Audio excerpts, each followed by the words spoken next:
नमस्कार सभी मीन राशि के दर्शकों, मैं हूं एस्ट्रोलॉजर डॉक्टर रवि गुप्ता और स्वागत करता हूं आज के मेरे बहुत ही खास कार्यक्रम में।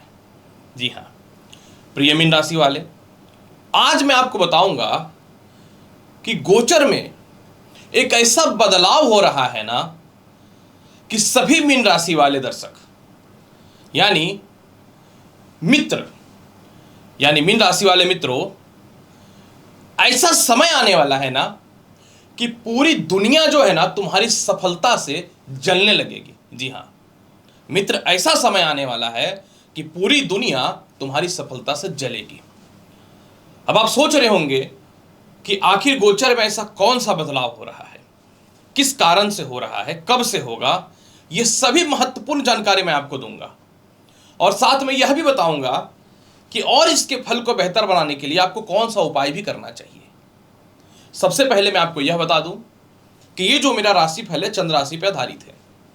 आपको अपना चंद्र राशि पता है, बहुत अच्छी बात है। चंद्र राशि नहीं पता है तो आप इस वीडियो को जो है नाम या लगन के अनुसार भी देख सकते हैं।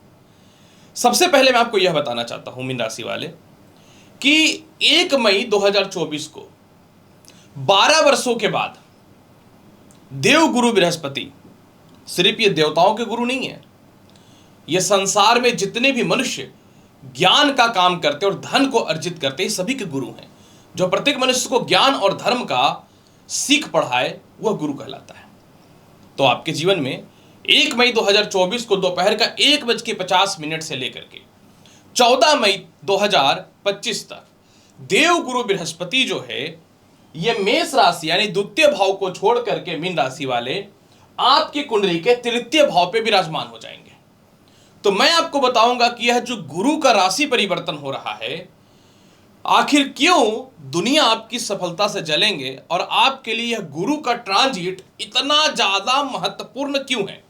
यह बहुत महत्वपूर्ण बात है, इसलिए आप इस वीडियो पे थोड़ा समय निकालिए और बहुत ही बृहद तरीके से देखिए। मैं भी टू द पॉइंट बात करूंगा, आपके व्यर्थ के टाइम की बर्बादी नहीं करूंगा। प्रिय मीन राशि वाले, आप एक चीज तो देख रहे हो कि यहां पे देवगुरु बृहस्पति बैठे हुए हैं, लेकिन यहां पे मैंने केतु को भी बैठा रखा है और एक बृहस्पति की दृष्टि भी केतु पे भी डाल रखा है। आखिर ये क्यों? एक्चुअली में ये जो बृहस्पति का ट्रांजिट हो रहा है ये आपके जीवन में एक और योगों की उत्पत्ति कर दे रहा है और वह योग है नवम पंचम राजयोग। ज्योतिष शास्त्र के अनुसार जब भी कोई ग्रह पंचम और उसी ग्रह से वह ग्रह नवम भाव में बैठ जाता है, 1 2 3 4 5 और फिर 1 2 3 4 5 6 7 8 9, तो बन जाता है नवम पंचम राजयोग। दूसरी महत्वपूर्ण बात कि ये एक ऐसा राजयोग बन रहा है आपके जीवन में कि बृहस्पति भी पंचम भाव से जो है केतु को देख रहा है और केतु भी नवम भाव से बृहस्पति को देख रहा है। शास्त्र में स्पष्ट तौर से यह प्रमाण होता है कि जब भी देवगुरु बृहस्पति केतु के साथ बैठ जाए या बृहस्पति का दृष्टि केतु के ऊपर चला जाए तो केतु का नकारात्मक फल शुभात्मक हो जाता है। मतलब नकारात्मक फल जो होता है ना केतु का, यह सकारात्मक हो जाता है। इसलिए नवम पंचम राजयोग आपके जीवन में 1 साल से चलने वाली और व्यर्थ की परेशानियों को भी दूर करने वाला है। अब एक बात मैं आपको बता दूं, कई सारे दर्शक ऐसे होते हैं जो इस वीडियो को अपने एस्ट्रोलॉजी के नॉलेज को गेन करने के लिए भी देखते हैं। तो मैं आपको यह बताना चाहता हूं कि ये जो तीसरा भाव होता है ना, जहां बृहस्पति विराजमान हुए हैं, यह पराक्रम का भाव होता है। पराक्रम मतलब आप किसी चीज के लिए ललायित हो, उसको प्राप्त करना है। इसीलिए तीसरा भाव जो होता है यह काम का भाव होता है। आप जब किसी चीज को जो है प्राप्त करना चाहोगे, वो मोहब्बत हो, प्रेम हो, इच्छा हो, शक्ति हो, तो ये तीसरा भाव होता है। और जन्म कुंडली में तीसरा भाव जो होता है, जन्म कुंडली में पंचम भाव जो होता है वह प्रेम और स्नेह का होता है। इसीलिए तीसरा भाव से पंचम भाव भी काम भाव कहलाता है और सप्तम भाव काम भाव कहलाता है। और सप्तम भाव से 1 2 3 5वें घर जाने पे आय का भाव भी काम भाव कहला जाता है। यह स्थान भी देखो धन प्राप्ति और इच्छा का होता है। इससे आप अपने इच्छा से प्राप्ति करते हो धन, और ये तो स्वतः ही जया भाव है, सप्तम भाव, जहां पे स्त्री पुरुष का एक तरह से विवाह के योगों को देखा जाता है, काम वासना को देखा जाता है। तो आप कैसे नहीं मान सकते हो कि यह बृहस्पति का राशि परिवर्तन एक सामान्य परिवर्तन नहीं है। अब सबसे पहला टू द पॉइंट पे आता हूं। जब बृहस्पति धन भाव में था तो निश्चित तौर पे लगभग 12-13 महीने से आय की स्थिति में सुधार हुई, मेंटल पीस भी कुछ हद तक मिला, अच्छे कुछ मित्रों का सहयोग भी मिला, परिवार की तरफ से कुछ लाभ मिला, कुछ लोगों से रिश्ते आपके सही हुए, कुछ लोगों से रिश्ते में आपके लव लाइफ भी सम्मिलित हुए। लेकिन आप उसको लेकर के, यानी किसी भी जिम्मेवारी या रिस्पॉन्सिबिलिटी को लेकर के आगे नहीं बढ़ पाए। अब सबसे पहले बृहस्पति जब तीसरे भाव में आया है मीन राशि वाले, तो सबसे पहले ये क्या बढ़ाएगा, समझना, सबसे पहले ये क्या करेगा, सबसे पहले आपके अंदर एक ऊर्जा और एक शक्ति को निकालेगा कि नहीं, अब मुझे जो चाहिए, मतलब मुझे जो प्राप्त करना है, उसके लिए मैं संघर्ष करना चालू करूंगा, वो स्त्री हो या पुरुष हो। सबसे पहले तो बृहस्पति यही फल देगा आपके जीवन में कि आपकी इच्छा, और क्योंकि ये काम का भाव होता है, ये भी काम का भाव होता है, ये भी काम का भाव होता है, तो वो इच्छा आपके जीवन में आपकी नौकरी का हो, वह इच्छा आपके जीवन में लोगों के बीच में अपने नेम फेम करने का हो, या वो इच्छा जो आप किसी से प्रेम करते या विवाह करना चाहते हैं, तो अपनी खुद की इच्छा की प्राप्ति के लिए आप जो है तत्पर रहोगे, कुछ भी हो जाए आप अपने इच्छा के लिए जीने का प्रयास करोगे। ये इच्छा की प्राप्ति का घर होता है। इसके अलावा जो है सबसे बड़ी बात कि काफी समय से ऐसे मीन राशि वाले लोग भी हैं जो काफी समय से अकेले घर पे बैठे हुए हैं या अपने काम पे अकेले हैं। आकस्मिक आपके जीवन में लोगों से रिलेशनशिप को ये ठीक कर देगा। आकस्मिक जो है ये आपके रिलेशनशिप को ठीक कर देगा, आपके परिवार से, आपके रिश्तेदारों से, आपके रिलेशनशिप को ठीक कर देगा। और यही बृहस्पति का सप्तम भाव पे दृष्टि जा रहा है, तो ये दो काम करेगा, या तो आप अपनी इच्छा से किसी से विवाह कर लेंगे, या फिर आपके विवाह नहीं हो रहे हैं तो विवाह के ढंग के रिश्ते आने चालू हो जाएंगे। इसके अलावा जो है काफी समय से अगर सेपरेशन या मतभेदता या डिस्टरबेंस था, तो उसको भी ये सप्तम भाव पे दृष्टि के चलते आपके परिस्थिति को ठीक करेगा।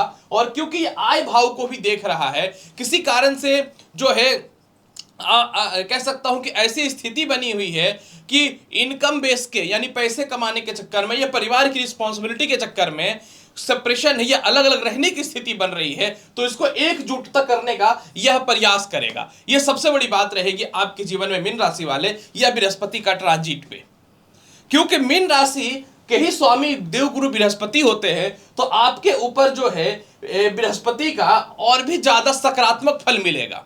क्योंकि बृहस्पति आपके कर्म क्षेत्र का मालिक है, यह 10वां घर होता है, और बृहस्पति तीसरे घर में गया है, तो आप नए नौकरी और व्यवसाय के लिए अपनी कह सकता हूं इच्छाओं को बढ़ाएंगे। मतलब आप किसी के अंडर में नहीं रहने वाले हैं, मतलब आप दूसरों के भ्रम के जाल में नहीं फंसने वाले हैं, मतलब आप किसी भी हाल में थोड़ा स्वार्थी बनेंगे और लोगों को लगता है कि आप लाइफ में कुछ नहीं कर पाएंगे। ऐसा इसलिए होता है कि आप थोड़ा ज्यादा लोगों पे भावुकता और विश्वास करते हैं, तो आप अपनी नौकरी या व्यवसाय का अब परफेक्ट रास्ता खोजना चालू कर देंगे। इसके बीच में क्योंकि ये पिता का घर और आपके करियर का भी घर है, तो आपको पिता से भी मतभेद कराएगा, और आपके मेहनत पे नौकरी व्यवसाय पे किया गया काम पे कुछ लोग जो नाजायज फायदा उठा रहा है, अगर वो ऐसा बोलता है कि आप अंदर में रहना पड़ेगा, तो ये पिता हो या कोई सीनियर अधिकारी, उनको भी छोड़ करके अपने खुद के दम पे आप कुछ नया करने का प्रयास करेंगे। मतलब ये ऐसा समय हो रहा है कि सिर्फ पैसे के नीड के लिए आप नहीं जीने वाले हैं, आप अपने इच्छाओं को बढ़ाने के लिए जीने वाले हैं। वो इच्छा वैवाहिक जीवन हो, नौकरी व्यवसाय हो और पैसा हो, मतलब तीनों चीज एक साथ जुड़ा हुआ है। तीनों घर जो होता है काम का भाव होता है, प्रेम का भाव होता है। इसके अलावा जो है क्योंकि तीसरे भाव में बृहस्पति है, तो ये आपको क्या करेगा, शेर के जैसा पराक्रमी बनाएगा। शेर के जैसा पराक्रमी मतलब कहने का अर्थ क्या होता है कि हम टुकड़ों पे नहीं जिएंगे, हम अपने बल पे जिएंगे। ये आपको बृहस्पति आपको फल देने वाला है। लगन का मालिक जब तीसरे भाव में जा रहा है, तो ये क्या करेगा, जो भी इज्जत और सम्मान आपके समाज में या परिवार में खत्म हुआ है, उसको आप साइड करोगे और वास्तविकता जीवन पे जीना, यानी वर्तमान पे जीना चालू कर दोगे। अब आप धीरे धीरे पास्ट को भूलना चालू कर दोगे। ये सबसे बड़ी बात रहेगी। बुद्धिमान बनाएगा। किसी कारण से द्वितीय संतान कंसीव होने में दिक्कत है, तो वह परिस्थिति को ये ठीक करेगा। इसके अलावा जो है सबसे महत्वपूर्ण बात मैं आपको बताता हूं, ये काम का भाव, काम का भाव, काम का भाव, और ये जो भाव होता है और ये विवाह का भाव होता है, ये आपकी इच्छा का भाव होता है। और यहां से डिसीजन होता है तीसरे भाव से कि आप अपने जीवन में वैवाहिक जीवन को किस तरीके से चलोगे। यानी जो दो रिश्ते में चल रहे हैं ना, वो एक रिश्ते में बदलने का प्रयास करेंगे। या तो आपका वैवाहिक जीवन ठीक होगा, नहीं तो आप द्वितीय विवाह करेंगे। यानी दो रिश्तों में फंसने का सिस्टम जो है वो खत्म होने वाला है। ये सबसे बड़ी बात रहेगी आपके जीवन में। इज्जत और सम्मान की कमी नहीं होगी। तीसरा घर का लग्न का मालिक तीसरे भाव में जा रहा है, तो आपके जीवन में काफी इज्जत और काफी सम्मान मिलने वाला है। और इसके अलावा जो है संपत्ति का बंटवारा से रिलेटेड कुछ लाभ की प्राप्ति होती हुई दिखेगी, और कुछ हद तक स्थानांतरण करके अपनी आय का जो है व्यवस्था आप करना चालू कर देंगे। सबसे बड़ी बात यहां पे आपके जीवन में एक और चीज है कि आप अपने जीवन में जो है पार्टनरशिपिंग से रिलेटेड व्यापार में जो नुकसान हो रहा था उसको बढ़ाएंगे। आप अपने कंपटीटर से आगे निकल जाएंगे। जीवन साथी को लगता था कि आप कुछ नहीं कर पाओगे, आप लोगों को करके दिखाएंगे और अपनी वास्तविकता को बढ़ाने की ओर प्रेरित होंगे। इसके अलावा बृहस्पति का सप्तम भाव पे दृष्टि आपको डिप्रेशन में डाल के रखा है, 8-10 महीने से तनाव में डाल करके रखा है, वो तो ठीक करेगा। और एक सबसे बड़ी बात मैं बताता हूं, मैंने बताया कि आपका खुद का सम्मान है, इज्जत है, तो छोटे भाई बहनों और रिश्तेदारों के द्वारा या रिस्पॉन्सिबिलिटी में, आप भाई बहनों के रिस्पॉन्सिबिलिटी में, छोटा हो या बड़ा हो, जो अपने आप को निछावर करके रखे हैं ना, अब रिश्ता बढ़िया हो या ना हो डजंट मैटर, आप अपना देखने वाले हो। इनकम बढ़ रहा है क्योंकि आय भाव को देख रहा है। जिनको विदेश जाना है, विदेश यात्रा का योग बहुत बढ़िया बढ़ेगा, यह विदेश यात्रा का भाव होता है, इच्छा का भाव होता है। सबसे बड़ा इच्छा का भाव जो यही होता है। आप अपने, मैं तो सीधा बोलता हूं, आप अपने लिए जीने वाले हो। ये एक बात आप याद रखना, किसी कंपनी में आपको व्यर्थ का बोल के निकाल दिया गया था या बदनाम कर दिया गया था, उससे भी आप बच जाओगे। सामान्य बात नहीं है, उससे ऊपर की बात है। साथ में जिनको विदेश जाने में वीजा या ग्रीन कार्ड या पासपोर्ट को लेकर समस्या है, आपका भी संभावनाएं ठीक होंगी। और सबसे बड़ी बात, विवाह होंगे और वैवाहिक जीवन ठीक होगा। फिर भी इसके प्रभाव को बेहतर बनाने के लिए क्या करना चाहिए? इसके प्रभाव को बेहतर बनाने के लिए हल्दी का तिलक लगाइए पर डे। हर मंगलवार के दिन बेसन का लड्डू बना करके हनुमान जी को भोग लगाइए, क्योंकि केतु को कुजवत ग्रह कहा जाता है, मंगल के जैसा फल देने वाला। कुत्तों को रोटी, बिस्किट या पनीर खिलाइए या खीर खिलाइए। पूरा का पूरा मई 2025 तक का आपका समय बेहतर बदलता हुआ दिखेगा मीन राशि वाले। तो प्रिय मीन राशि वाले, क्यों परिवर्तन ऐसा हो रहा है कि मित्र दुनिया तुम्हारी तरक्की से जलेगी? यह रहा गुरु राशि परिवर्तन के कारण। उम्मीद करता हूं कि बताई गई जानकारी संतुष्ट होंगे। चैनल पर नए हैं तो लाइक करिए, शेयर करिए, सब्सक्राइब करिए। मिलता हूं अगली वीडियो में और महत्वपूर्ण और ज्ञानवर्धक जानकारी के साथ। तब तक के लिए एस्ट्रोलॉजर डॉक्टर रवि गुप्ता का नमस्कार। अच्छे से रहिए। धन्यवाद।